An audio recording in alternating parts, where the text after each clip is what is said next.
안녕하세요. 반갑습니다. 자, 한번 기도하겠습니다. 하나님 아버지, 감사합니다. 저희들을 건강하게 하시고 또 주님 앞에서 즐거운 만남을 가지도록 도우시니 고맙습니다. 오늘도 주의 말씀이 우리에게 베풀어지게 하시고 진리대로 하나님이 주시는 평강의 은혜가 함께할 수 있도록 복을 주시옵소서. 주님이 함께 하셔서 도우시기를 원하옵고 감사하며 예수님 이름으로 기도하옵나이다. 아멘.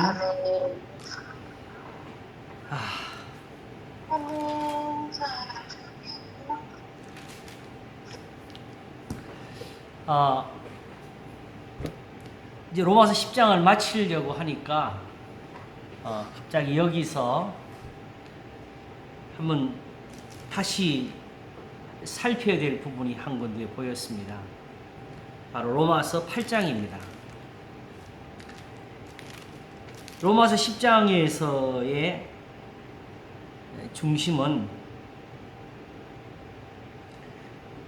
말씀이 내게 가까워 내 입에 있으며 내 마음에 있다 한 여기지요. 저희가 하나님께 열심히 있으나 지식을 좇은 것이 아니라 하나님의 의를 모르고 자기 의를 세우려고 힘써 하나님의 의를 복종치 아니하였느니라 한 것은 우리가 여기서 얻을 수 있는 매우 중요한 가르침인데, 문제는 이것이 정말 그러한가, 이것을 확인하는 게 제일 중요하지요. 그래서 우리가 이미 앞에서 공부할 때 근거가 없는 말씀은 없다라는 것을 사실 8장을 할 때 우리가 한번 살폈습니다. 근데 과연 10장을 오니까 그러면 무엇을 말하느뇨? 말씀이 내게 가까워 내 입에 있으며 내 마음에 있다 하는 거기 있었습니다. 그러면서 곧 우리가 전파하는 믿음의 말씀이라. 이걸 대시적으로 이렇게 이해하는 분들이 많거든요. 이제 지금 교회에서 가르치고 설교하는 걸, 그걸 이제 따로 와가지고 이게 그 말씀이라 하는 역으로 하나님께서 이제 이 말씀을 받도록 우리 마음에 뭘 심어 주셔가지고 이렇게 우리가 이제 전하는 게 들어가는 것처럼 그렇게 이걸 이해하는 분들이 꽤 있습니다.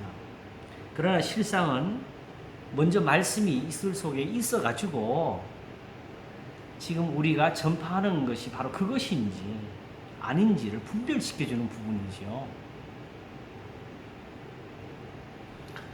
이제 보니까 로마서 1장이 그렇게 시작했잖아요. 그죠? 예수 그리스도의 종 바울은 사도로 부르심을 입어 하나님의 복음을 위하여 택장함을 입었으니, 시작은 하나님이에요. 복음은 하나님의 복음입니다. 예수님이 시작한 것이 아니고 예수님이 낸 것이 아니고 하나님의 복음이라는 것이 먼저 존재했어요. 그리고 중요한 것은 우리 입장에서 볼 때는 이렇게 들어도 이 복음이란 말조차도 정확히 말하면 우리가 생소한 거예요. 왜냐하게 되면 구약에서는 이런 식의 용어로 우리가 잘 듣지를 못했잖아요. 그렇죠? 근데 그래서 마치 이 복음이라는 것이 구약 성경에 가가지고 따로 비밀처럼 어디 숨겨져 있는 것처럼 이런 식의 이해를 가졌는데, 그냥 하나님의 복음이라고 했을 때에 이 말이 존재한다는 것, 대화에서 이게 등장할 수 있다는 것은 이미 상대방이 여기에 대한 같은 이해를 가지고 있다는 뜻입니다.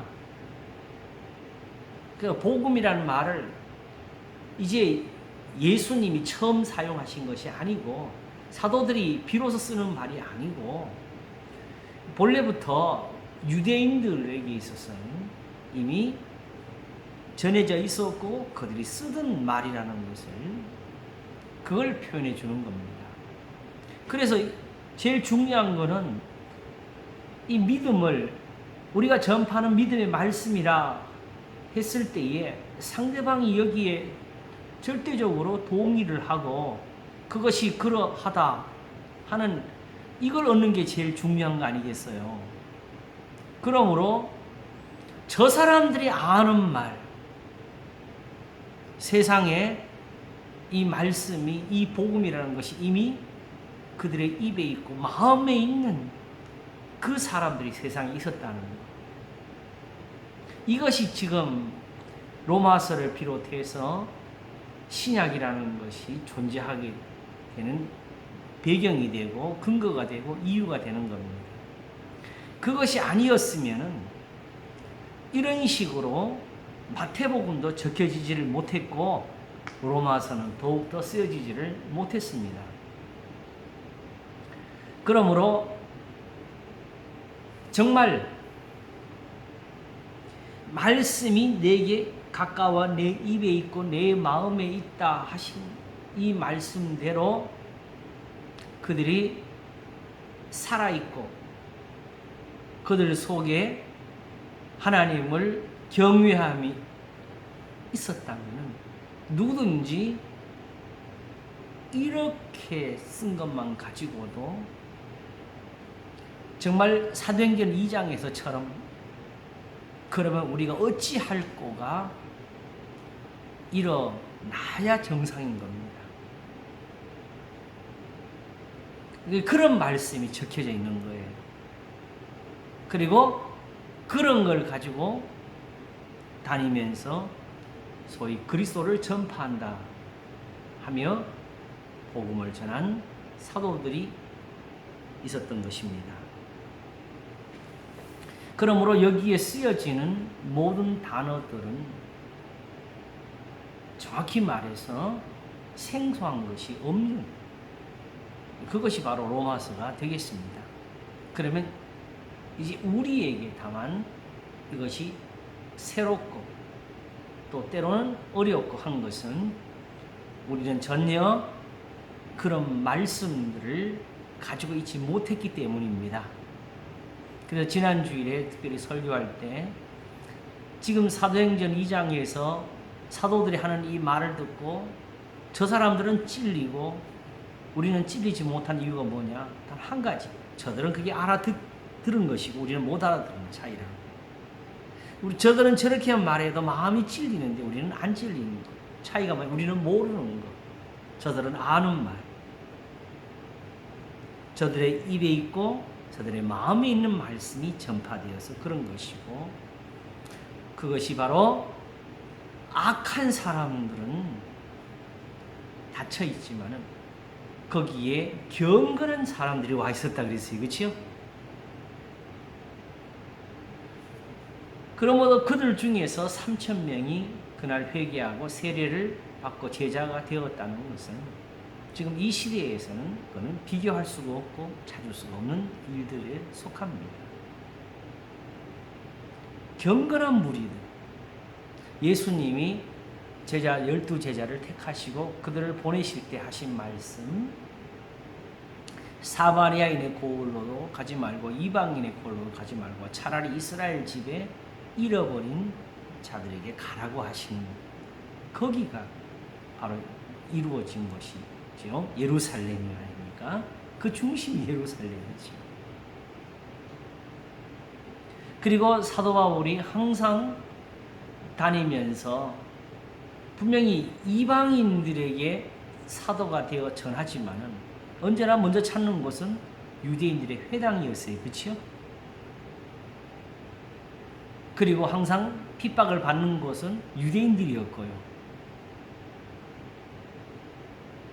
그래서 베레아에 있는 사람들은 데살로니가에 있는 사람들보다 더 신사적이어서 간절한 마음으로 말씀을 받고 그것이 그러한가 하여 날마다 성경을 상고함으로 그 중에 믿는 사람이 많고 한 것은 결국 그들이 유대인들이었죠. 데살로니가에서 바울을 쫓아낸 사람들 유대인들이었고요. 그리고 그 다음에 적게를 헬라의 기브인들도 적지 아니하니가 적혀지게 되지요. 그러니까 항상 바울에게 있어서도 첫째는 유대인에게요, 또한 헬라인에게라. 그래서 10장 1절이 적혀지기를 형제들아 내 마음에 원하는 바와 하나님께 구하는 바는 이스라엘을 위함이니 곧 저희로 구원을 얻게 함이라 하고 적은 것이었습니다.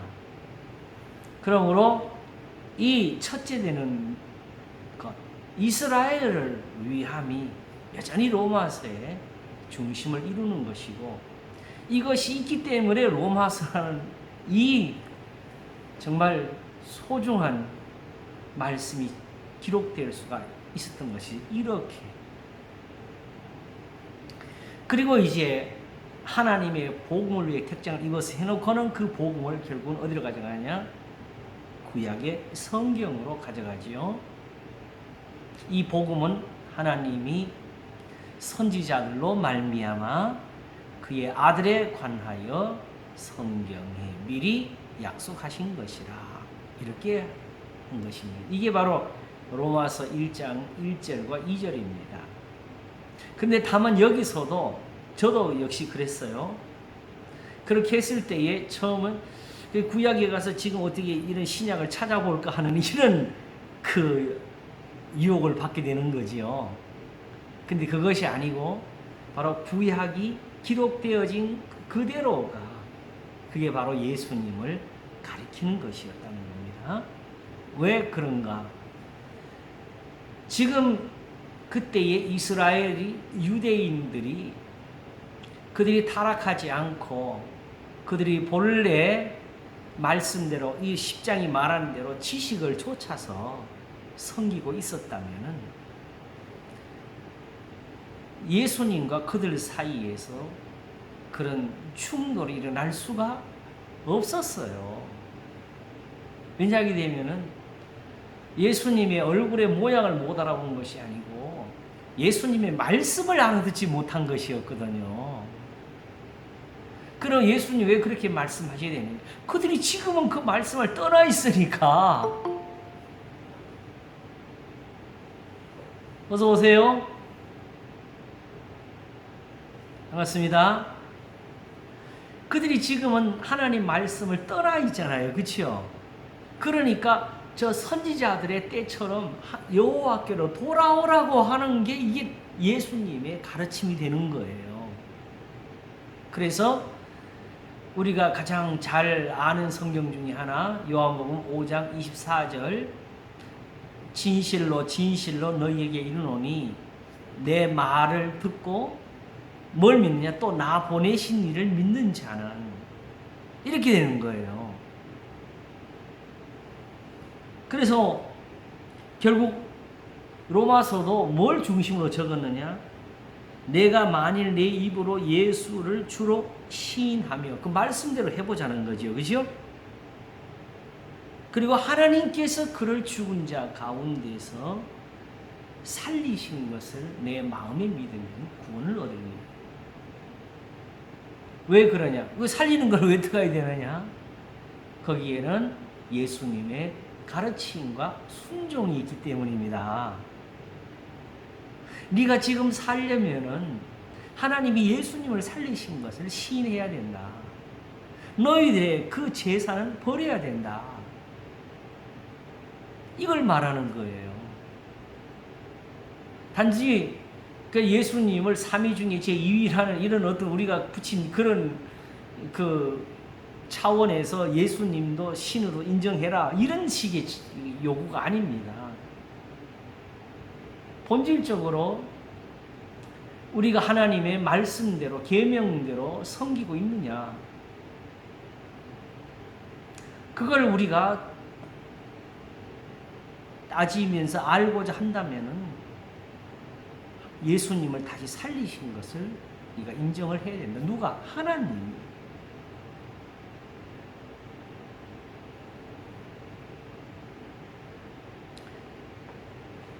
로마서 4장에 기록되기를 아브라함에게 의로 여기셨다 기록된 것은 아브라함만 위한 것이 아니요 의로 여기심을 받을 우리도 위함이니 곧 예수 우리 주를 죽은 자 가운데서 살리신 이를 믿는 자들에게도니라 그랬어요. 왜 이렇게 기록을 하게 되느냐? 결국 지금 예수 그리스도를 믿는 사람들이 아브라함의 그 신앙을 지금 쫓고 있다는 것을 말하는 것이고, 현재의 유대인들이 믿는 그 신앙대로 하게 되면 그 믿음에서 지금 떨어져 있다는 것을 가르치기 위함이지요. 그러므로 우리가 어떻게 하면 다시 아브라함에게로 돌아갈 수 있느냐? 거기 가서 하나님을 섬길 수가 있느냐? 예수님에게로 와라 이겁니다. 이제 와서 우리끼리 성경을 펼쳐놓고 성경의 박사가 되고 서로 논란을 벌이면서 찾는 것이 아니고 예수님을 믿으면 되는 거다. 아브라함이 바로 지금은 예수님에게 더 이상 성경에도 이제 없다고 말하는 거예요. 왜? 있는데 그 성경을 지금 가지고 있는 사람 누구니까? 유대인들이니까. 다시 말하면 더 이상 제사장들이나 레위인들이나 율법사나 서기관들에게는 없다. 아브라함이.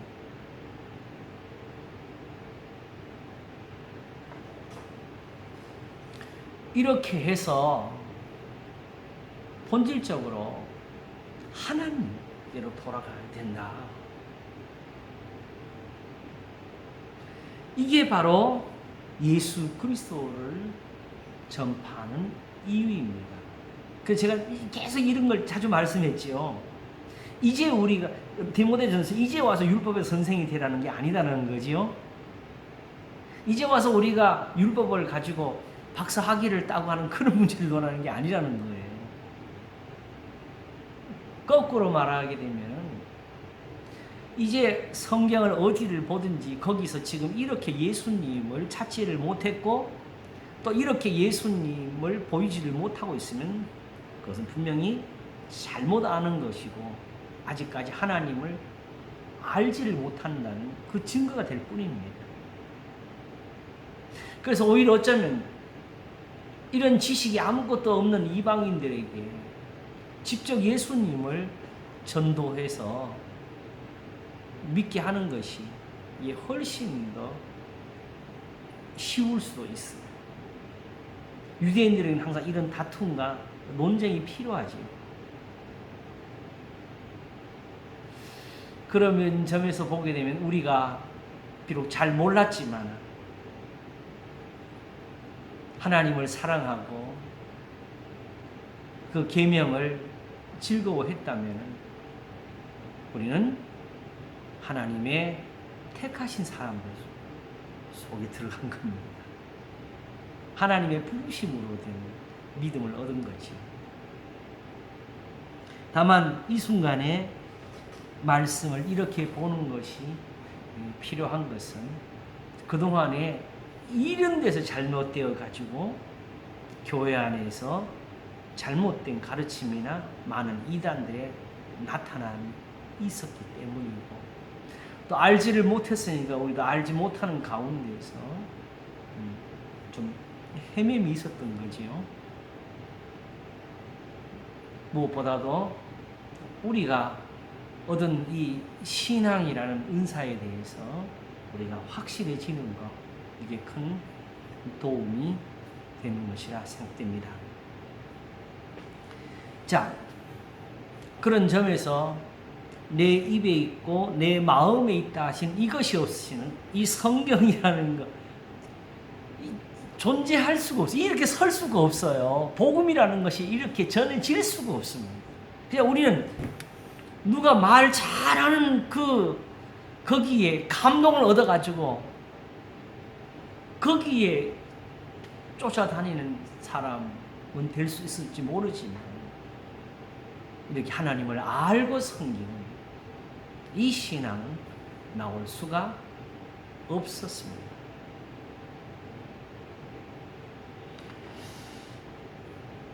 자, 이 점에서 로마서 8장에 우리가 무엇을 하나 짚어야 되느냐 하게 되면 바로 8장 1절입니다. 거기를 다시 보겠습니다. 1절과 2절인데, 그러므로 이제 그리스도 예수 안에 있는 자에게는 결코 정죄함이 없나니. 자, 우리가 여기서 이 말을 유대인 입장에서 들어보세요. 말씀이 입에 있고 마음에 있는 사람들이 이것을 듣게 되면은 바로 이 신앙을 어디 가서 확인하겠어요? 바로 그 말씀으로 돌아가지요. 거기 가서 확인하지요.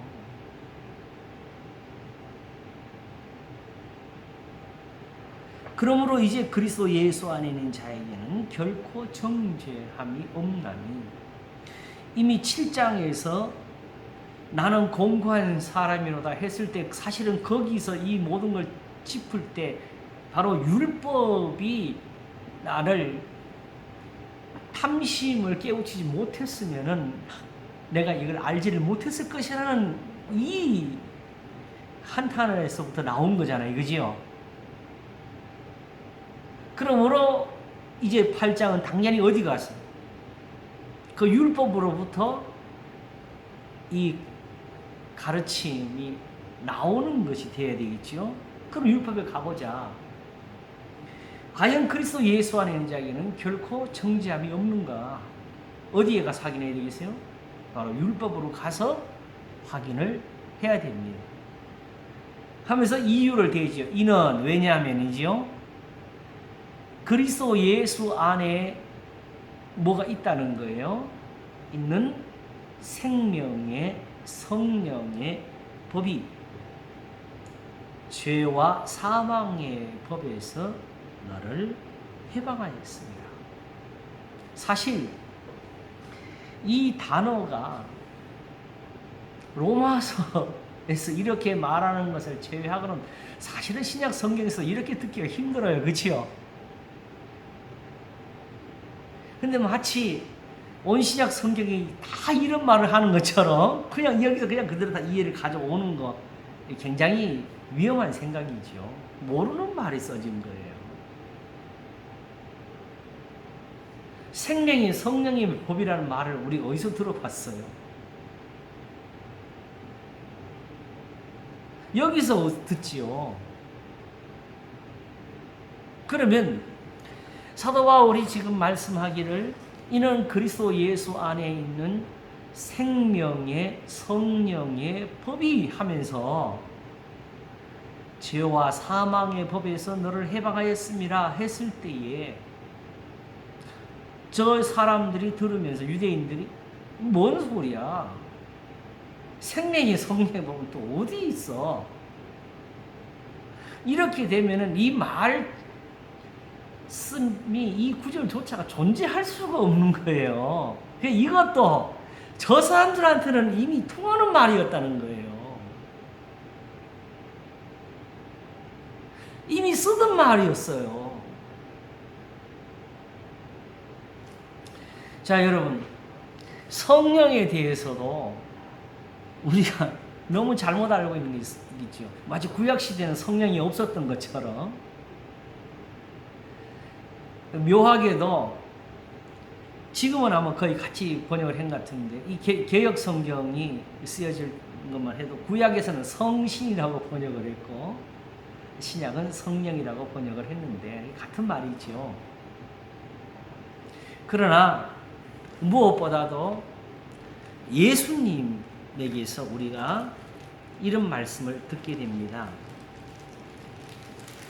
바로 요한복음 14장을 한번 보겠습니다. 요한복음 14장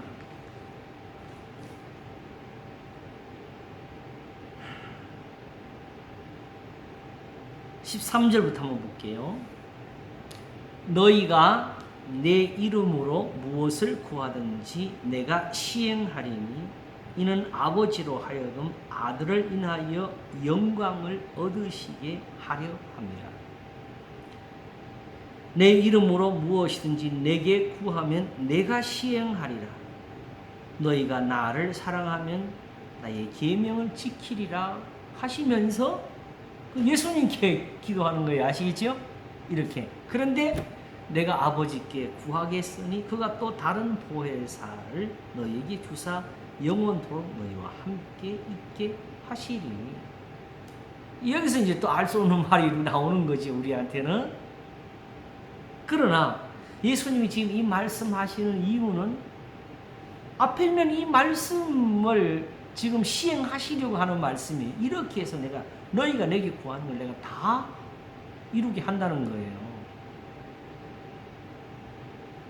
이걸 위해서 성령을 아버지께 받아서 우리에게 주신다는 거죠. 그렇죠?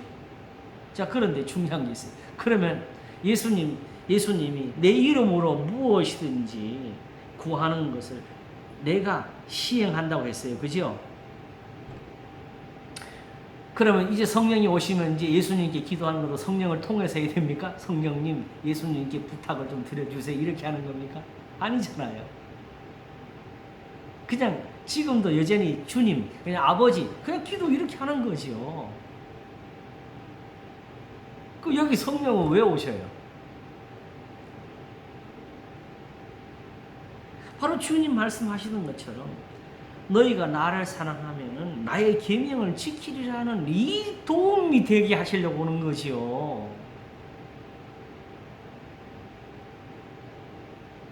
나의 계명을 가지고 지키는 자라야 나를 사랑하는 자라고. 내게 구하면 내가 다 이룬다. 그런데 문제는 나를 사랑하는 것이 무엇이냐? 나의 계명을 가지고 지키는 거다. 그러니까 이게 내 이름으로 구하라는 거죠. 문제는 이것이 없이 나는 주님을 살아갑니다는 것은 그것은 거짓이다. 지금 그거 가르치시는 거예요. 그래서 내가 아버지께 구하여서 다른 보혜사를 너에게 주실 거라고 했는데 저는 진리의 영이라고 가르치잖아요.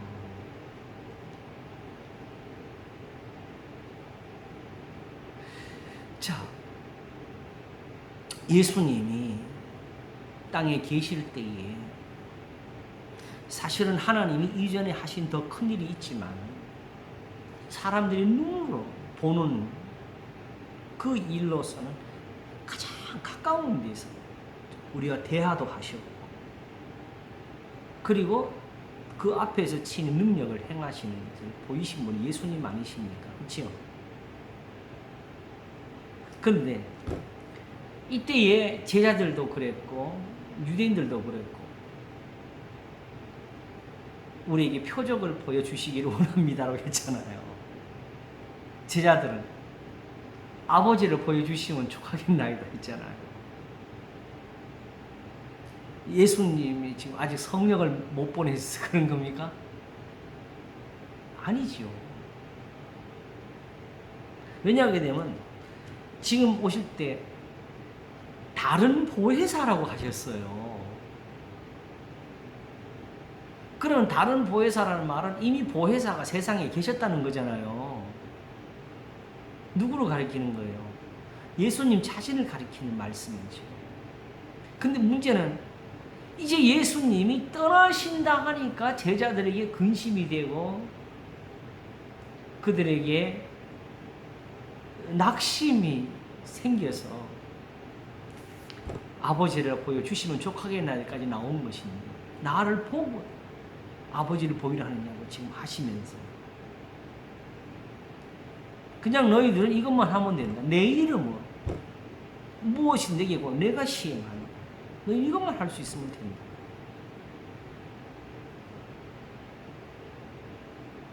만일 지금 예수님이 눈앞에 살아 계셨기 때문에 이때는 이런 거 없이 그냥 예수님께 부탁만 드리면 되느냐? 아니었습니다. 나는 이스라엘 집에 잃어버린 양 외에는 보내심 받지 않았다 하시잖아요. 처음에 수로보내기 여인을 대하실 때. 베드스다 목가에 가서 그 수많은 병자들도 고친 사람은 한 사람이었어요.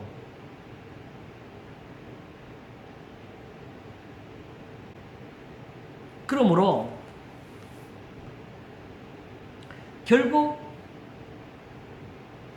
하나님 아버지께 기도하는 것을 이렇게 내 이름으로 내게 구하라 하심으로 가르쳐 주시고 계신 것은 이게 바로 하나님을 섬기는 거고 이것이 바로 하나님 앞에 기도하는 것이기 때문에 그렇습니다. 하나님은 단지 누가 나한테 기도를 했나 안 했나 이거 보시면서 기도를 들어주신 것이 아니었다는 거지요.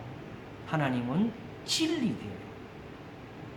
다윗이 성전을 지으려고 하다가 하나님이 그걸 못 하시겠잖아요. 그렇죠?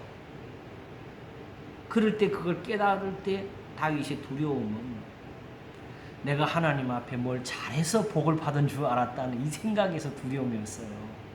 하나님은 하나님의 말씀,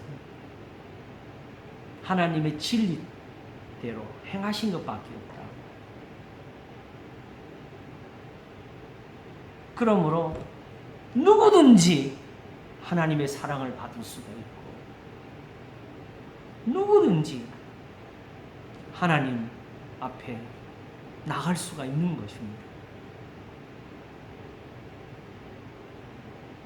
다윗이라는 사람이 따로 특별한 줄 알았던 순간에 어떤 착각이 들었던 거죠. 그래서 중요한 것은 하나님의 말씀대로 하나님이 이스라엘에 태평을 주신 후에 하시겠다는 그 말씀이 이루어지는 것, 그걸 기다리는 게 오히려 하나님 앞에서 지금 성전을 짓는 것보다 선한 것이었다는 것. 솔로몬이 한 말이 굉장히 소중하게 다가와요. 두로 왕한테 백향목을 부탁하면서 내가 누구간데 하나님을 위해서 집을 짓겠습니까? 하늘 위에 하늘에도 그를 주님 모시기에 부족합니다. 다만 하나님의 이름을 위해서 우리는 하나님 앞에 제단을 쌓을 수 있는 그 약속을 가진 사람들이니까 다만 제단이라도 이렇게 쌓겠습니다 하는 마음을 표현하면서 이제는 전쟁도 없고 태평합니다 그랬어요. 그게 솔로몬이 성전을 짓게 된 이유지. 또 솔로몬이 특별해서 그런 것은 아니었습니다. 다만 그 축복은 다윗이 받았습니다. 다윗이 전쟁을 해서 다윗이 정말 피 흘린 자라는 이름을 얻으면서 이스라엘의 태평을 가져온 사람이 됐지요. 다만 그러나 그것도 다윗의 공로가 아니라 하나님의 은혜였습니다. 나의 나된 것은 바로 다윗으로 하여금 다윗이 되게 하신 하나님의 말씀대로 행하신 것.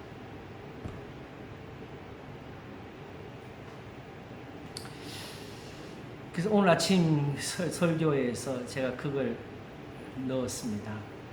결국 에스겔 30장에서 말씀하신 것처럼 물로 씻어서 깨끗하게 하시고 새 영을 그들의 마음에 주어서 하나님의 규례를 행하게 할 거라고. 오늘날 성령을 말씀하려면은 이렇게 하나님의 도우심을 말하면서 해야 됩니다. 다만 하나님이 그때 더 하신 것은 그래도 하시면서 이스라엘이 이와 같이 자기들에게 이루어 주기를 내게 구하여야 할지라 그랬어요. 그 말은 단지 기도 막 그렇게 해달라는 소리가 아니지요. 그것을 깨달으면은 하나님은 뭘 기도하겠어요? 깨끗게 되기를 기도하겠지요. 네. 자기들을 고쳐달라고 기도하겠지요. 그런 사람들 중에 누가 있었어요? 나중에 다니엘이 있었고 느헤미야가 있었고 그리고 70년을 말씀하셨을 때는 하나님이 거기서 이게 너희를 향한 나의 생각이라고 재앙이 아니라고 소망을 주려는 것이라고 평안을 주려는 것이라고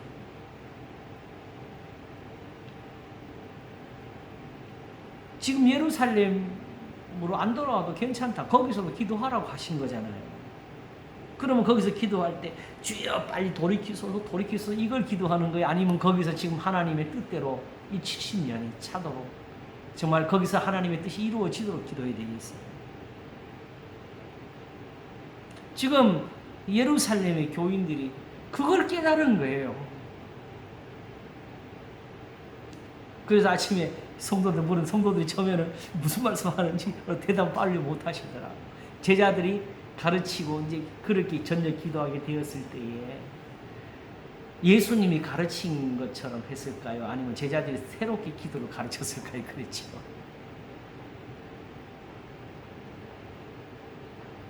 예수님은 그렇게 가르쳤지만 우리는 또 이렇게 기도하는 게 맞다.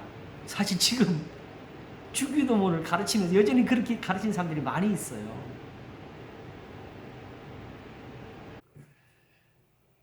중요한 것은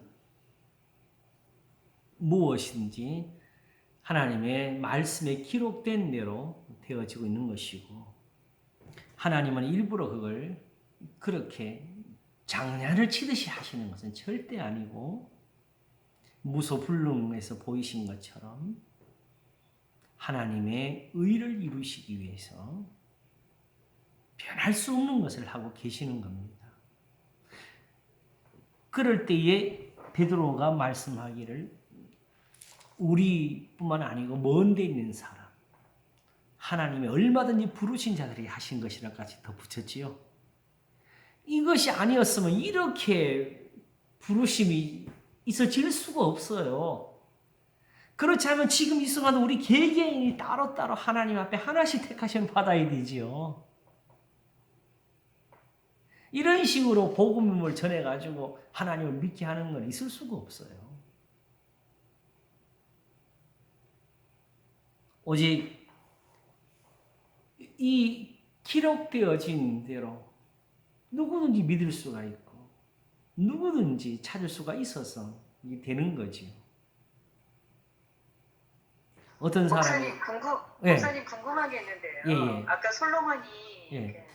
전쟁도 없고 태평할 때 하나님의 성전을 지어줬다 그랬잖아요. 예. 그럼 우리도 우리도 마음이 평강하고 태평할 때 성전이 이루어지는 건가요? 아니 거기서 그 말씀하는 건 아니고요. 물론 그것도 어떻게 해당이 할 수는 있는데 적용 면에서 가능할 수도 있는데 원래 신명기에 그게 기록하셨어요. 지금은 너희가 각각 임의대로 자기 집 앞에서든지 동네 산에서든지 하나님 앞에 제단을 쌓지만은 이제 내가 이스라엘 위해서 한 곳을 정할 테니까 그때부터는 거기 와서만 하나님 앞에 드리라고 이스라엘에 태평을 준 후에 그렇게 할 거라고 하셨습니다. 근데 그 말씀이 그렇게 이루어져요.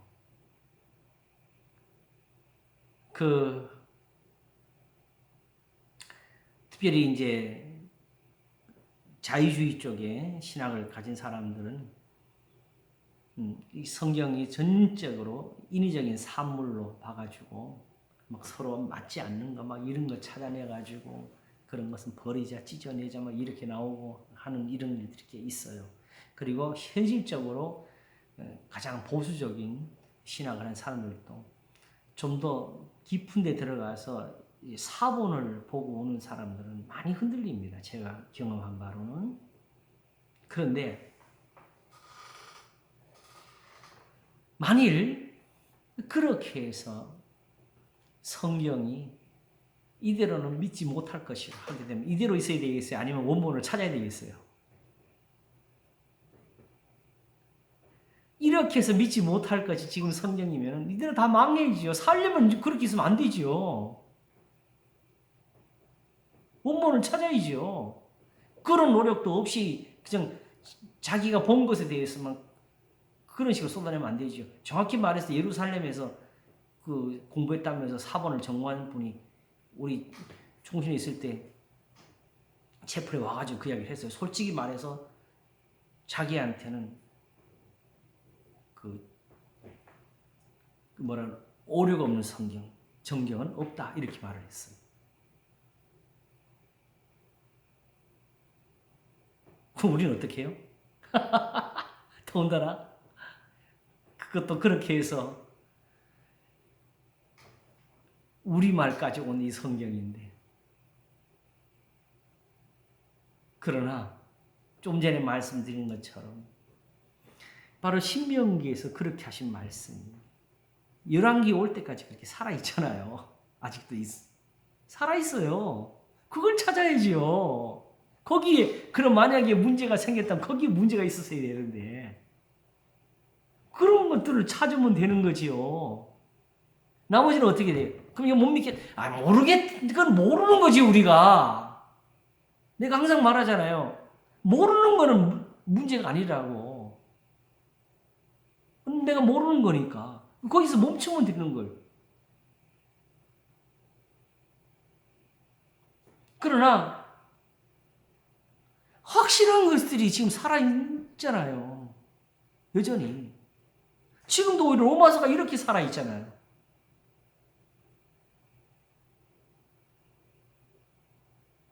만일 그 사람들이 말하는 것처럼 그렇게 문제가 있다면 로마서도 지금 우리가 도저히 못 풉니다. 말씀이 내게 가까워 내 입에 있고 내 마음이 있다는 데서 이것이 쓰여지는데,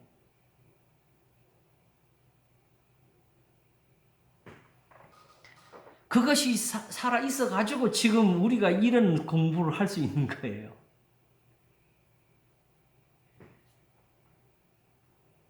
사람보다는 하나님이 지혜로우십니다.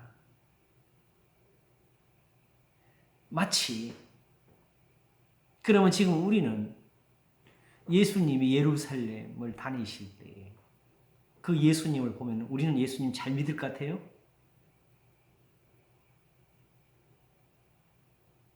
예수님을 봐도 이런 신앙이 그냥 안 나와요.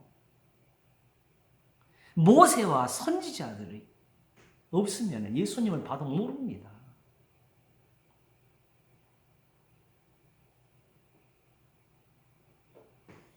그러므로 여전히 성경이 이대로 이 모습대로 살아있다는 이게 진짜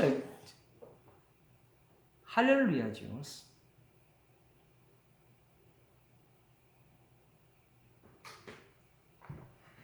자, 그럼 다시 8장으로 돌아와서 이게 이런 식으로 우리가 성경을 이렇게 볼 수 있는 이 부분을 놓고 히브리서가 사실 이렇게 적으면서 쓴 것이 하나님의 말씀은 살았고 운동력이 있어 라고 적은 거예요. 여전히 히브리서가 그걸 하고 있었거든요. 자, 그럼 이제 그리스도 예수 안에 있는 생명의 성령의 법, 그렇죠? 성령을 이야기하다가 잠깐 거기 다 한 번 더 확인하고, 우리끼리 해도 이렇게 한 마디를 하기 위해서 이렇게 많은 것을 참 우리가 논해야 되네요. 로마서 14장 다시 한번 보겠습니다. 여기를 16절, 내가 아버지께 구하겠으니 그가 또 다른 보혜사를 너희에게 주사 영원토록 너희와 함께 있게 하시리니 저는 진리 영이라 하시면서 뭐라 그랬냐? 세상은 능히 저를 받지 못하나니 이는 저를 보지도 못하고 알지도 못함이라 그랬어요. 세상은 그래요. 아시겠죠? 그러나 너희는 저를 아나니 저는 너희와 함께 거하심이요 또 너희 속에 계시겠습니다. 이걸 이제 계시겠습니다. 내 속에 이걸 내주라는 표현을 써가지고 또 이상한 신학을 만들어냈어요. 우리가 이게 얼마나 잘못된 것이냐 하게 되면요. 자, 생각해 보세요. 하나님이 일을 하시는데 성령이 없으면 하나님이 능력을 행사를 못 하십니까? 하늘과 땅을 만드실 때에 빛이 있으라 하는 건 하나님이시고 그걸 막 만들어낸 건 성령이고 이런 식으로 해석을 해야 됩니까? 이런 망령이 어디 있어요? 원래 지금 현재까지 우리가 가진 신학에서 삼위일체를 우리가 정통적인 신학으로 가지고 있기 위해서 내린 결론이 뭐냐게 되면요. 셋이 계셔도 한 하나님이시고 각각 계셔도 완전한 하나님이시다. 아들이 없어서 아버지가 불완전하신 게 아니다. 마찬가지로 아들도 아들로서 완전한 신이시지. 신성의 모자람이나 이런 것 때문에 아버지와 같이 계시는 건 아니다. 다 각각 신성으로서 완전하시다의 고백을 가지고 있는 게 우리의 삼위일체에 대한 신학이에요. 그런데 예수님도 성령이 없으면 아무것도 못한다고 하시 이런 말을 함부로 떠들고 있고,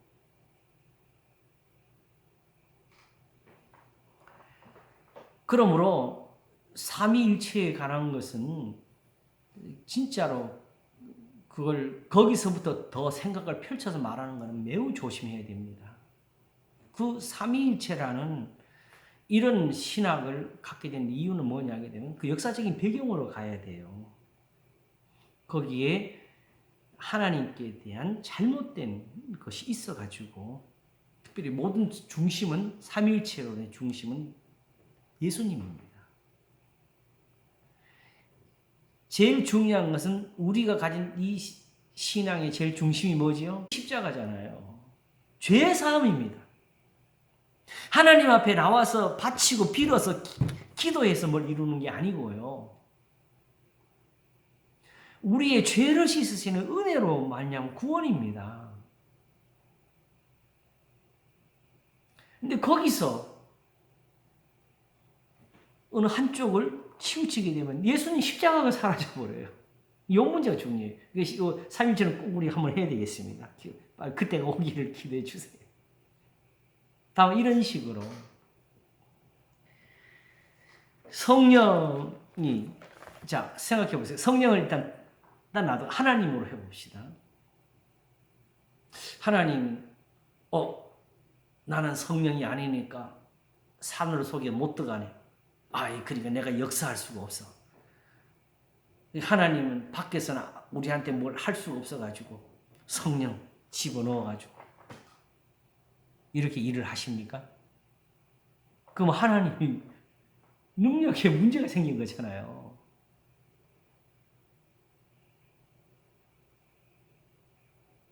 또 성령도 마찬가지. 성령이 지금 보니까 너희와 함께 거하시며 그랬지요? 그랬어요, 안 그랬어요? 거하시며 했는데 곧 너희 안에 계시겠습니다. 너희 속에 계시겠습니다. 그 왜 이렇게 계셔야 되느냐? 바깥에 있으니까 일을 못하겠다. 그게 안에 들어가자. 이게 말이 됩니까? 또 들어오는데 성령이 우리 안에 들어오고 나오고 하는 것을 우리가 기도해서 됩니까? 성령이 야 좀 들어가자. 문 좀 열어라. 왜 이렇게 안 열리냐? 마음이 너무 닫혀있다. 이게 말이 되는 소리예요? 그러므로 성령의 내주라는 이 용어의 사용이 이게 사실상 우리가 지금 잘못 사용하고 있는 겁니다. 그리고 뭐라 그랬어요? 사도들은 이걸 안다 모른다? 너희는 저를 아나니.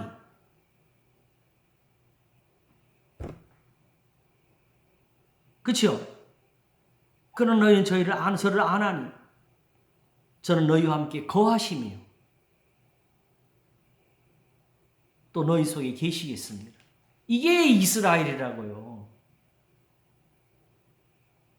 이게 유대인들이에요. 성령이라는 단어에 대해서 우리가 생각을 해보겠습니다. 만약 지금 우리가 하는 대로 성령의 내주라는 이런 시각에서 보게 되면 성령은 사실은 완전히 신약적인 용어지요. 구약의 사람들은 모르는 게 돼야 되죠. 듣지도 못하는 거. 그걸 가지고 이제 성령의 충만을 받으라고 하게 되면 유대인들이 뭔 소리 하는지 모르겠다 그러죠.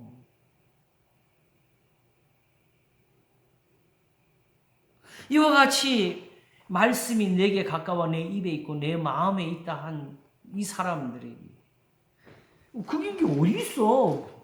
하게 되면 끝나는 거예요. 그 네 혼자 말이지.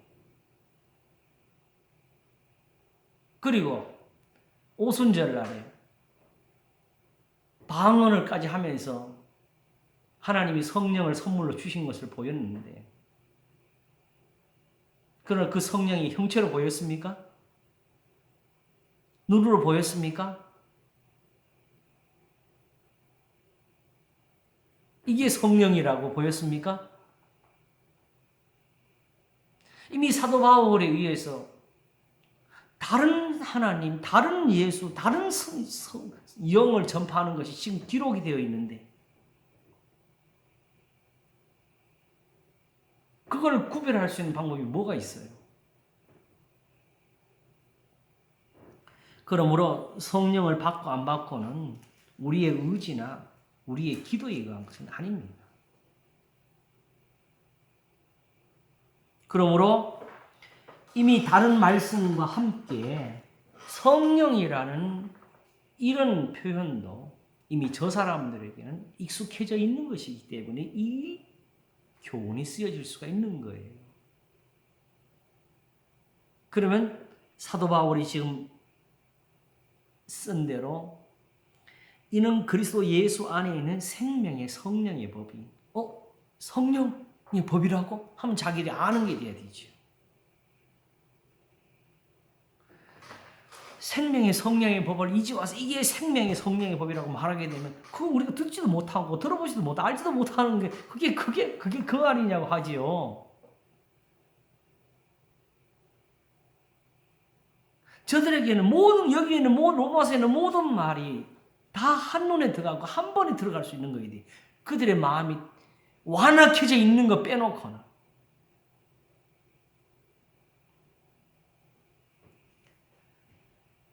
이는 그리스도 예수 안에는 생명의 성령의 법이라 하게 되면 그 법이 예수님에게 있다고 이렇게 와야 되는 거죠.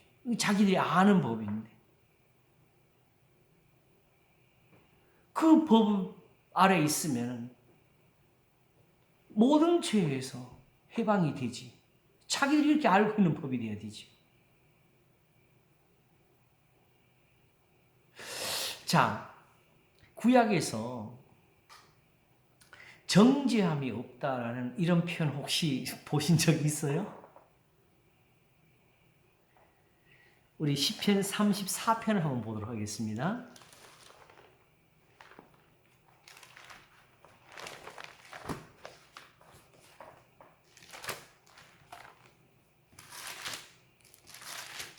시편 34편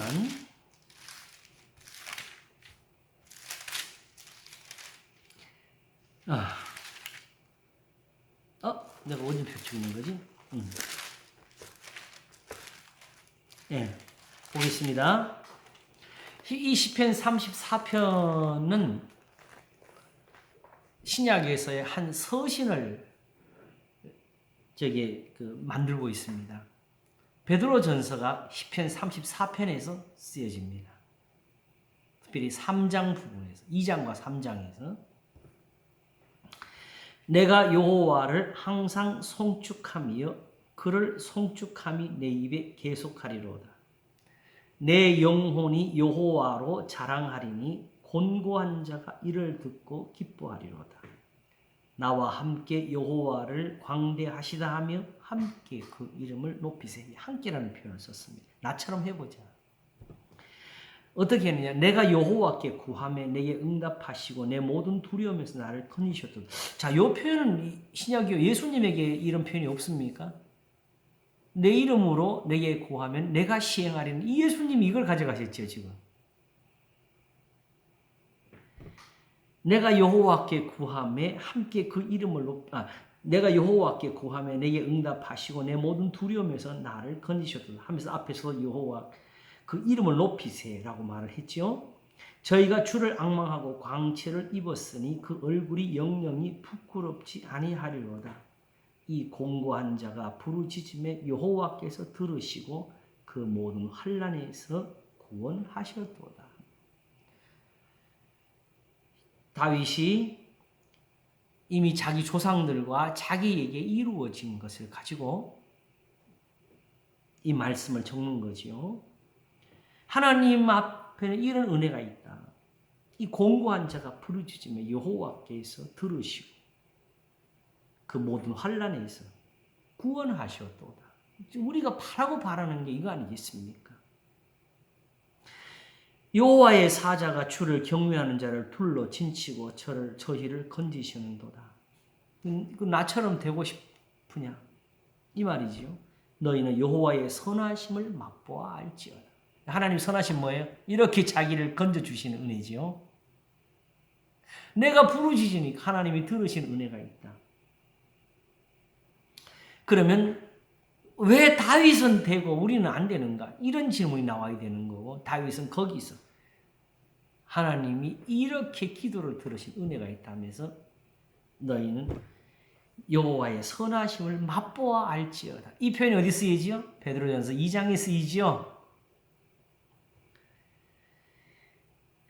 그에게 피하는 자는 복이 있도다. 그럼 여기서 질문을 가지고 어떻게 하면 피하지? 너희 성도들아 여호와를 경외하라. 결국 경외로 가죠. 그렇죠? 저를 경외하는 자에게는 부족함이 없다. 이 말 결국 여기서 모든 것이 이루어졌다는 거죠. 젊은 사자는 궁핍하여 줄일지라도 여호와를 찾는 자는 모든 좋은 곳에 부족함이 없으리라. 자, 그러면 이제 여기서 이런 표현을 보십시오. 굉장히 다양하게 표현되지만 여호와를 경외함이라는 이 한마디를 찾는 자로 표현했고, 그죠? 예. 하나님께 피하는 자로 표현했고, 이 모든 용어에 그 쓰이는 의미를 우리가 이렇게 이해를 해야 되겠어요. 다 하나님을 경외하라는 뜻입니다. 이렇게.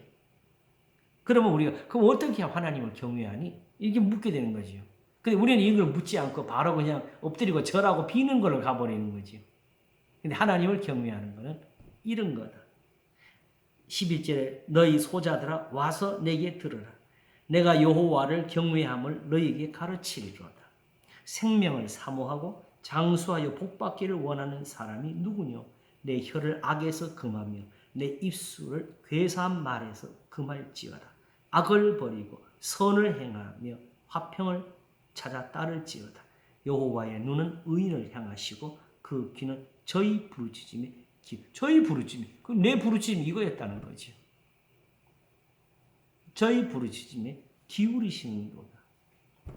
이 표현이 바로 베드로전서 3장으로 갑니다. 바로 예수님이 이 복을 주시려고 했다고.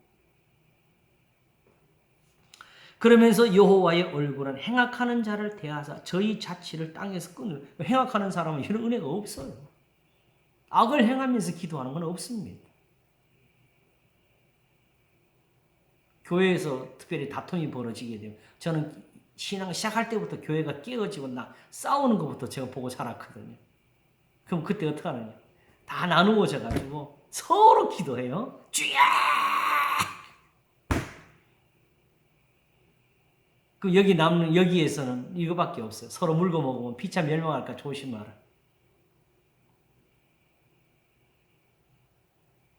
다투는 곳에는 의로움이 없습니다. 오직 여호와의 눈은 의인을 향하시고 그 귀는 저희 부르짖음에 기울이시는도다. 여호와의 얼굴은 행악하는 자를 대하사 저희의 자취를 땅에서 끊으려 하시는도다. 그러면 앞에서 말하기를 이 공고한 자가 부르짖으며 했던 것은 바로 17절이죠. 의인이 외치매 여호와께서 들으시고 저희의 마음 모든 환난에서 건지셨도다. 그러면 이 의인들은 왜 하나님이 이렇게 들으시느냐? 어떻게 의인이 되는? 어떤 의인이냐? 여호와는 마음이 상한 자에게 가까이 하시고 중심에 통회하는 자를 구원하시는 거. 엄청난 공로를 쌓은 줄 알았더니, 그치요? 엄청난 공로를 쌓고 하나님 앞에 충성을 해서 얻은 줄 알았더니 중심에 통회를 얻었어. 뭐 때문에?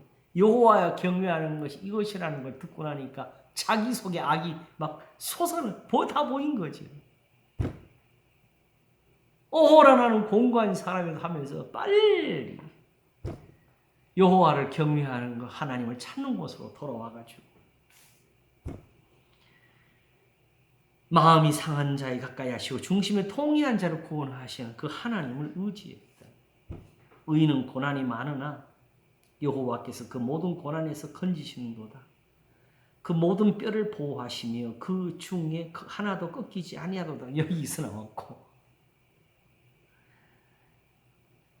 이걸 예수님에까지 가져갔었지요. 이제 거기도 풀어야 돼요, 사실은. 악이 악인을 죽일 것이라.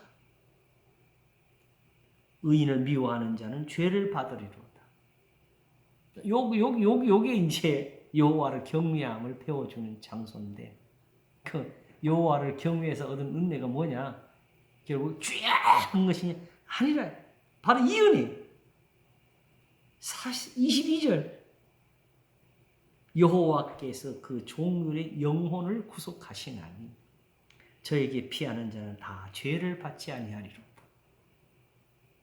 앞에서 여호와를 경외하는 걸 배워준다 그랬잖아요. 그렇죠? 예. 너희 소자들아 11절 너희 소자들아 와서 내게 들으라. 내가 여호와를 경외함을 너희에게 가르치리로다. 생명을 사모하고 장수하여 복받기를 원하는 사람이 누구니? 내 혀를 악에서 금하며 내 입술을 괴사한 말에서 금할지어다. 악을 버리고 선을 행하며 화평을 찾아 따를지어다. 여호와의 눈은 의인을 향하시고 그 귀는 저희 부르짖음에 기울이시는도다. 이 경외함이 얻어준 은혜가 뭐냐? 이렇게 해서 죄사함을 얻은 겁니다.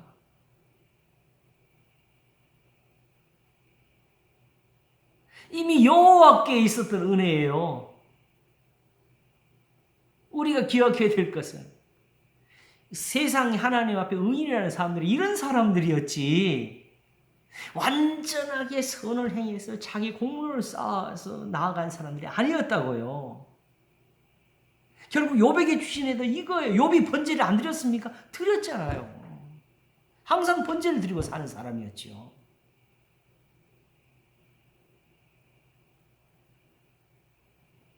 다만 이 말을 하면 또 어떤 사람이 꼭 막혀요. 그럼 예수님 십자가는 뭡니까? 예수님 십자가가 이거지요. 이거 이루려고 죽으신 거지요. 우리의 죄를 위해서. 하나님이 그리스도로 말미암아 우리에게 주신 은혜입니다. 이렇게 표현이 가는 거예요.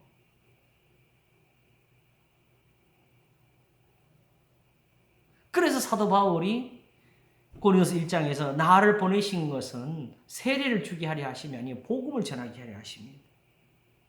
바울이 가서 권위 있게 손을 얹으면 축복이 가는 게 아니다는 거지요. 오직 복음을 전파하게 하십니다. 그러면 자 여호와께서 그 종들의 영혼을 구속하시나니 할 때 제가 사실 이걸 전에 설교하면서 이걸 이렇게 풀었잖아요. 하나님도 종들을 좋아하시나 그랬어요.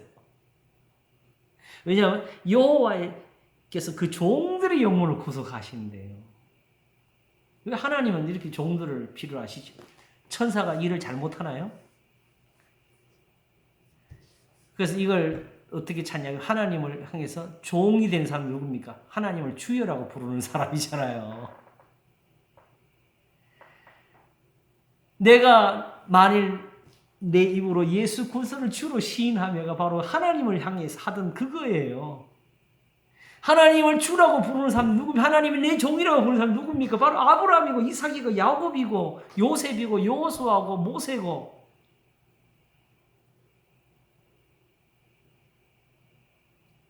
자, 이 법이 이게 하나님 앞에 하나님의 법이 이런 겁니다. 그렇죠? 이거 말고 성령의 법이 또 있어야 돼요? 성령이 나온 이유는 뭐냐게 되면 지금 우리가 받는 이 복과 은혜가 하나님께로부터 온 것이냐에 대한 증거입니다. 보증으로 성령을 주셨느냐예요. 성령은 이 하나님의 은혜에 대한 지금 눈으로 볼 수 없는 은혜에 대한 하나의 보증으로서 우리에게 믿음을 주시기 위한 겁니다. 보증은 우리에게 믿음을 더하시기 위해서. 이대로 믿는 것이 옳다는 것에 대한 보증이지.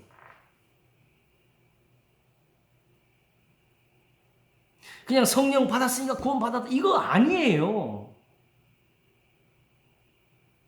오직 한 가지로 가야 맞죠. 믿음은 구원은 믿음으로 받는 겁니다.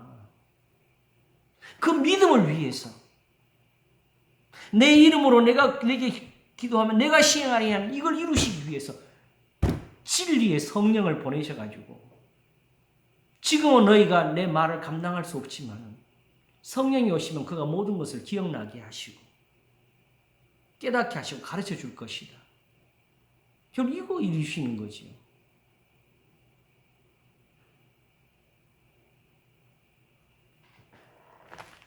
방언이나 예언이나 능력을 행함이나 다 성령으로부터 받는 거라 그랬어요.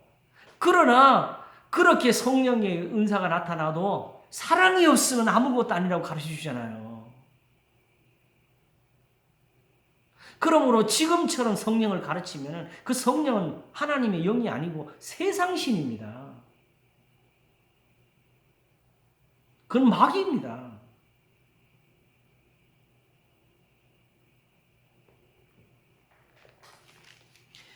유대인들이 알고 있는 하나님의 영은 그런 신이 아니었어요.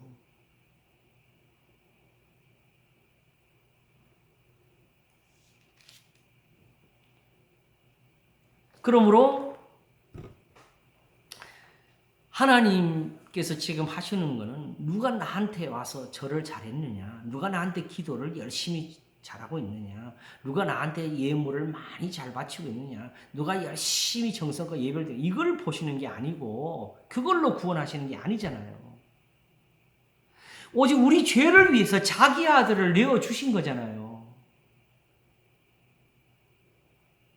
이 은혜와 사랑을 우리한테 베푸시는 게 하나님의 뜻이라고요.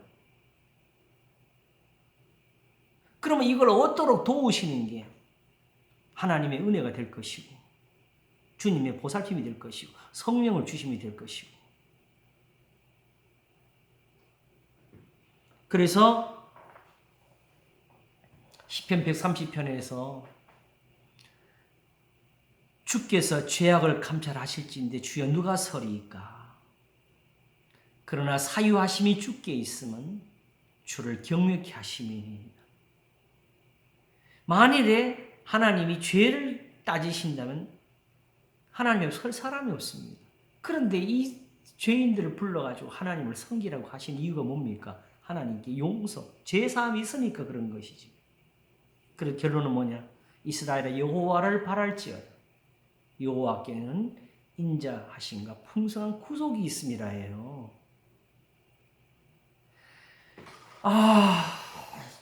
하나님이 섬김을 바라고 하시는 게 아니라는 걸 왜 우리가 왜 이렇게 늦게 깨닫지요?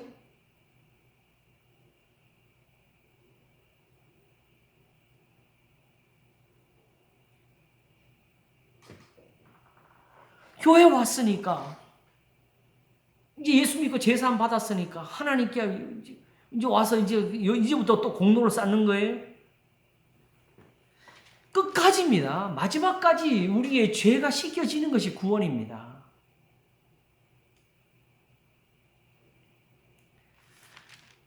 여기서 잠깐 요한 1서를 한번 가겠습니다. 요한 1장입니다.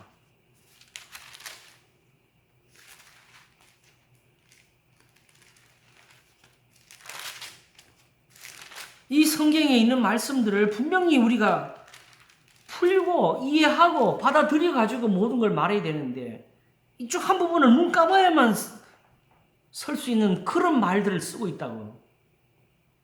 그러니까 종교개혁 때부터 이미 이 베드로 전후서 요한 1서 이런 거 다 없애버리자고 한 사람들이 있었던 거지요.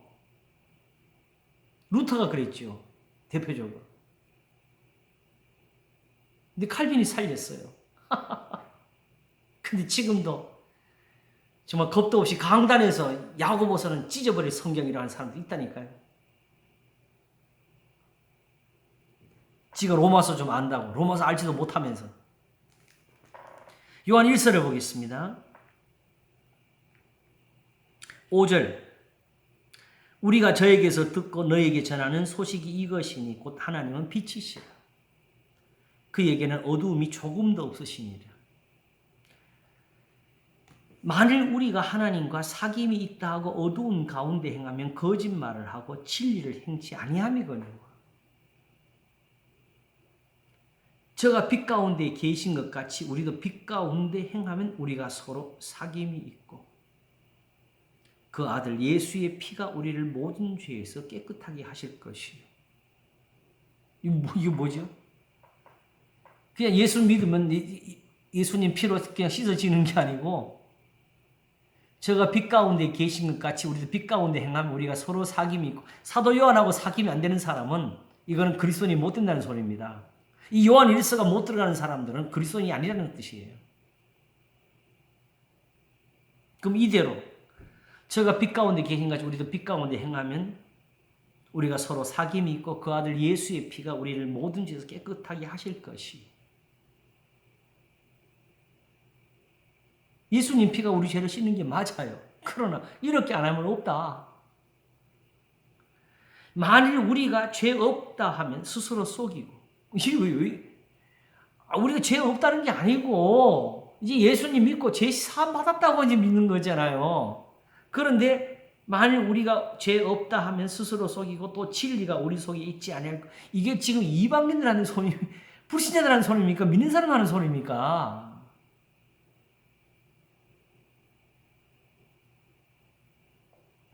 만일 우리가 우리 죄를 자백하면 저는 미쁘시고 의로우사 우리 죄를 사하시며 모든 불의에서 우리를 깨끗게 하실 것이요. 근데 요 9절만 가지고 자복 하나님 용서해 주세요. 죄를 지었습니다. 이런 거 말하는 거 아닙니다. 우리 죄를 자백하면 그 다음에 뭐가 있어야 돼요? 그 죄에서 건져주신 은혜가 있어야죠. 돌이켜 가지고 구원하시는 거죠. 길이 나와야지요. 만일 우리가 범죄하지 아니하였다 하면 하나님을 거짓말하는 자로 만드는 것이니 또한 그의 말씀이 우리 속에 있지 아니하니라.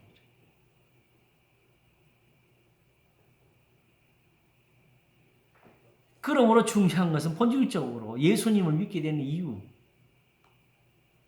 우리가 하나님을 다 범죄했다는 것이고 그 죄에서 우리가 깨끗하게 되는 것이라는 것을 가리키는 거죠. 그런데 더 중요한 건 이 헷갈리게 하는 2장이에요. 나의 자녀들아 내가 이것을 너에게 쓰면 너희로 죄를 범치 않게 하려 함이라 썼어요. 그런데 그러면서 만일 누가 죄를 범하면 하나님 앞에서 우리에게 대언자가 있으니 곧 의로우신 예수 그리스도시라. 그럼 죄를 지금 범하면 예수님 믿는데 뭐 무슨 걱정이야. 그러나 목적은 죄를 범치 않게 하라고 쓰는 거라 했잖아요. 그 우리가 죄를 범치 않게 되니 죄를 범치 않도록 쓰는 이유가 뭐냐면 만일 죄를 범하게 되면 우리를 구속해 준 분이 계시기 때문에 죄를 범치 않는 게 중요하다. 이렇게 쓴 거예요. 그래서 저는 우리 죄를 위한 화목제물이니 우리만 위할 뿐 아니요 온 세상의 죄를 위하십니다. 하면서 뭘 적느냐? 우리가 그의 계명을 지키면 이로써 우리가 저를 아는 줄로 알 것이요. 저를 아노라 하고 그의 계명을 지키지 아니하는 자는 거짓말하는 자요. 진리가 그 속에 있지 아니하되 누구든지 그의 말씀을 지키는 자는 하나님의 사랑이 참으로 그 속에서 온전케 되어. 요것도 자꾸 내가 지금 내 마음에 어떤 사랑하는 마음이 막 하나님처럼 생겨간다 이런 식으로 풀어. 그게 아니고 하나님 나를 사랑하는 사랑, 나를 사랑한다는 뜻이죠. 하나님의 사랑이 그 속에서 온전케 되었나니 이로써 우리가 저 안에 있는 줄 아노라. 저 안에 거한다는 자는 그의 행하시는 대로 자기도 행할지니라. 그래서 결국 뭘 쓰느냐? 사랑하는 자들아 내가 새 계명을 너에게 쓰는 것이 아니라 처음부터 가진 옛 계명이라고. 이 옛 계명 너희 들은 바 말씀이거니와 다시 내가 너에게 새 계명을 쓰노니 저에게와 너희에게도 참된 것이야. 여전히 참된 거 새 계명은 옛 계명입니다.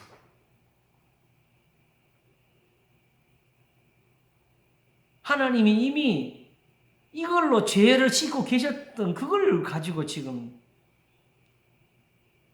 전하는 게 예수 그리스도를 전파하는 것이죠.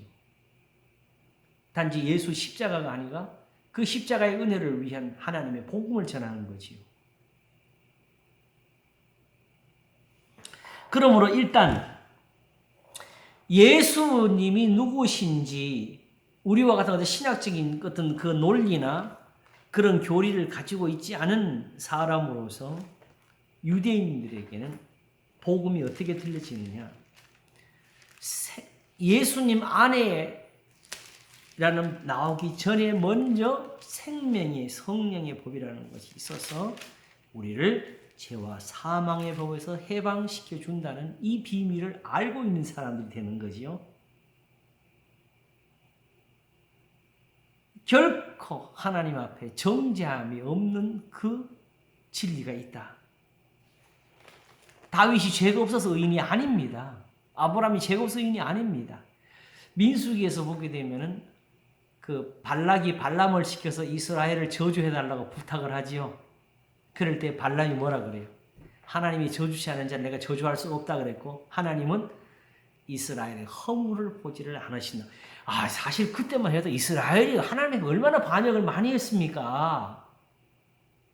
그런데도 불구하고 그런 백성들에게 허물을 보지 않으시려고 하시는 게 그게 하나님의 진리였다고요.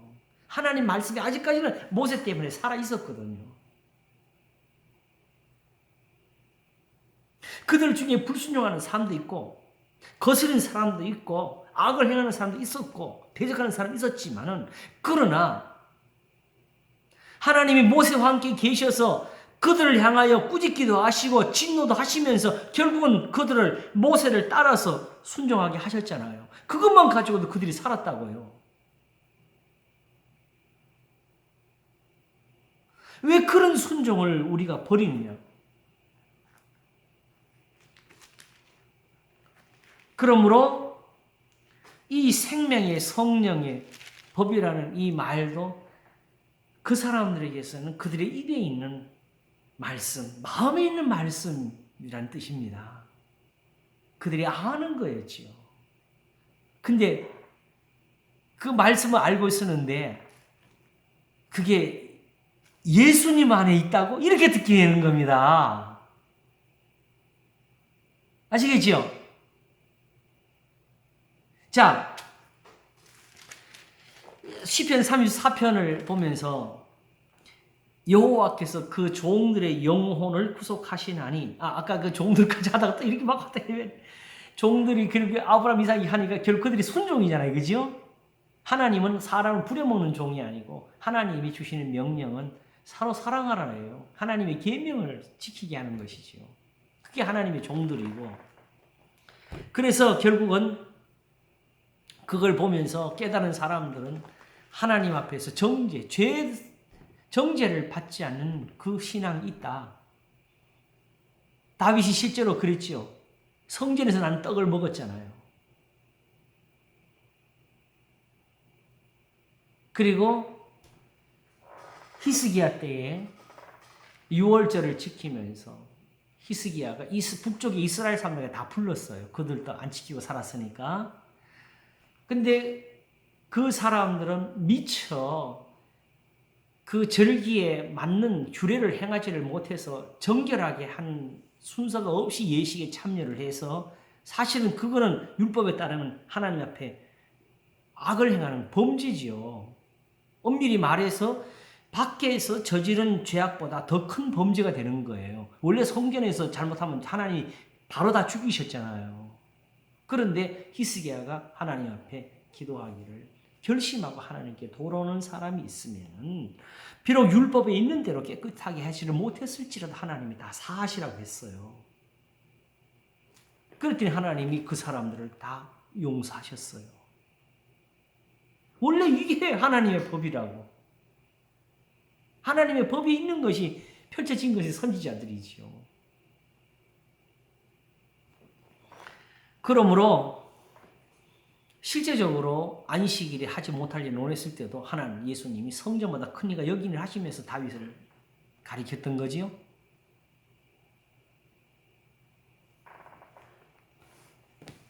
그러므로 이제 그리스도 예수 안에 있는 자에게는 결코 정죄함이 없나니 이는 그리스도 예수 안에 있는 생명의 성령의 법이. 누구 겁니까? 여호와의 말씀. 바로 저때에 여호와께서 그 종들의 영혼을 구속하시나니 저에게 피하는 자는 다 죄를 받지 않으려는 이 말씀이 바로 그리스도의 말씀이라고요. 여호와를 경외함을 배우라고 가르치려면서 배워준 이 말씀. 생명을 사모하고 장수하여 복받기를 원하는 사람이 누구냐? 누구냐? 내 혀를 악에서 금하며 내 입술을 괴사한 말에서 금할지어다. 악을 버리고 선을 행하며 화평을 찾아 따를지어다. 여호와의 눈은 의인을 향하시고 그 귀는 저희 부르짖음에 기울이시는도다 하는 이 말씀이 어디에 있었니? 바로 이스라엘 유대 여호와 예루살렘의 성전에는 이 말씀이 없었다고. 그 제사에는 이게 빠졌다. 그래서 예수님이 율법에 더 중요한 것을 버렸다. 그러나 예수님께 나오니까 우리 아니라는 표현은 예수님의 가르침이지요. 어떤 물리적인 관계에서 안을 표현한 것이 예수님의 말씀이에요. 바로 생명의 성령의 법이 여기 있더라. 모세가 이스라엘을 인도하던 그 말씀이고 요셉을 지켰던 그 말씀이고 다윗을 의롭게 했고 저로 하여금 모든 죄를 사함을 받게 했던 그 말씀이 지금 여기 있다고 한번 보라고 하면서 펼치는 게 로마서. 본질적으로 그러면 이제 뭐가 남았어요? 이제 그러면 과연 예수님을 믿는 게 뭐냐? 너희들이 전파하는 믿음의 말씀이 뭐냐? 본질적으로 보여주는 것이 12장이 되는 겁니다. 아시겠죠? 네. 거기는 죄사함이 있습니다. 생명의 성령의 법은 바로 로마서 12장입니다. 바로 그들의 입에 있고 그들의 마음에 있는 말씀은 바로 로마서 12장입니다. 13장도 당연히 거기 들어가야 되는데 우리 13장은 우리가 거기 조금 무지하게 덜 다루고 있죠. 거기는 사실은 정말 왕들에게 복종하는까지 거기 들어가 있습니다. 세금 내는 것도 거기 들어가 있고 그리고 결론적으로 13장은 사랑은 이웃에게 악을 행치 아니하나니 하면서 그러므로 사랑은 율법의 완성이니라. 율법이 육신으로 말하면 연약할 수 없는 것 하나님은 하시나니 곧 죄로 인하여 자기 아들을 죄 있는 육신의 모양으로 보내 육신의 죄를 정하사 육신을 좇지 않고 그 영을 좇아가는 우리에게 율법의 요구가 이루어지게 하려 하시려는 것이 바로 그 12장과 13장에 그렇게 펼쳐지고 있었던 것이지요.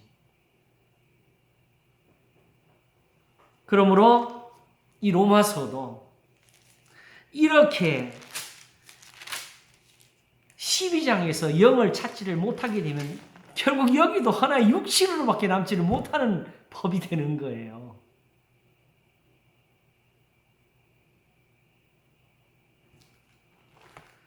그리고 결국 불완전한 교리를 만들어가지고 영으로 섬길 것을 육신으로 섬기는 것으로 지금 뒤덮어 버리고 있잖아요.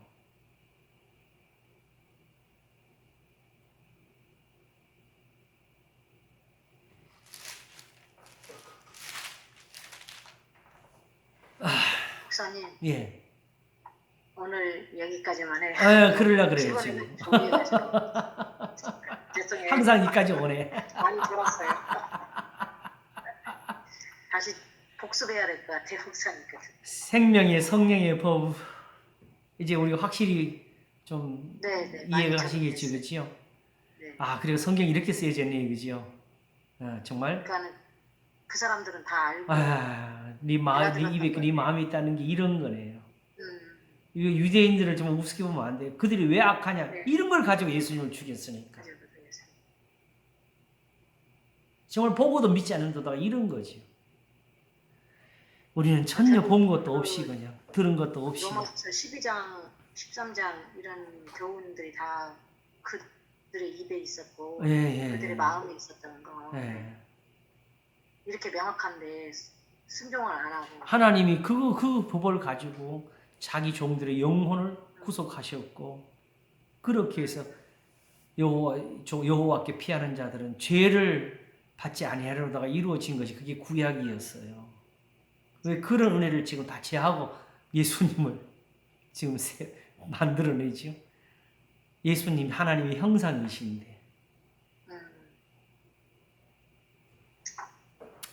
처음부터 그리스도를 섬기는 거였습니다.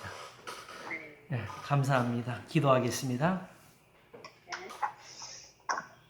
하나님 아버지, 은혜를 감사합니다.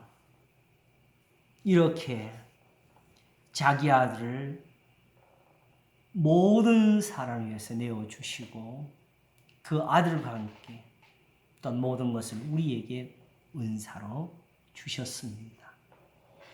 그러므로 이제 그리스도 예수 안에 있는 자에게는 결코 정죄함이 없나니 함이 이루어진 것이고, 이는 그리스도 예수 안에 있는 생명의 성령의 법이 죄와 사망의 법에서 너를 해방하였음이라 함이 되었기 때문입니다. 이것을 깨달은 사람들이 바로 예루살렘의 교회였습니다. 그들이 사도들에게 가르침 받은 것이 바로 이것이었고, 그들이 전녀의 기도에 힘쓴 것이 바로 이제 그러므로 하나님 앞에서 선하게 되기 위하여 이 생명의 말씀을 구하는 것이었습니다. 그러므로 그들은 그 구하여 얻은 대로 하나님 앞에 순종하였으니 저들이 또한 자기들의 재물을 팔기까지 자신들의 가난한 자들을 위하여서 섬기는 일들을 행할 수가 있었습니다. 이 모든 것이 다 그리스도를 믿음이니 하나님이 옛적부터 자기 종들을 사랑하셔서 행하신 은혜였습니다. 미리 아신 자들, 하나님의 뜻대로 부르심을 입어서 모든 것이 합력하여 선을 이루었던 사람들의 모습이었습니다. 하나님이 이 모습, 이 모양대로 하나님의 교회를 세상에 세우고자 하신 것이니 우리가 이제 저들의 입에 있고 저들의 마음에 있었던 말씀으로 돌아가기를 원합니다. 우리가 거기서 그대로 예수님을 보며 거기서 예수님의 얼굴에 있는 하나님의 영광을 바라보기를 원합니다. 그리스도는 하나님의 형상이십니다. 참으로 우리의 아버지, 우리의 구원하시는 하나님을 뵙기를 원하오니 하나님이 날마다 우리와 함께 계신 대로 우리에게 또한 보여주시고 우리를 가르치시며 인도하시옵소서. 감사하옵고 우리 주 예수 그리스도 이름으로 기도하옵나이다. 아멘. 아멘. 감사합니다. 감사합니다, 목사님. 수고하셨습니다. 고맙습니다. 감사합니다. 감사합니다. 수고하셨습니다. 고맙습니다. 안녕히 계세요. 예.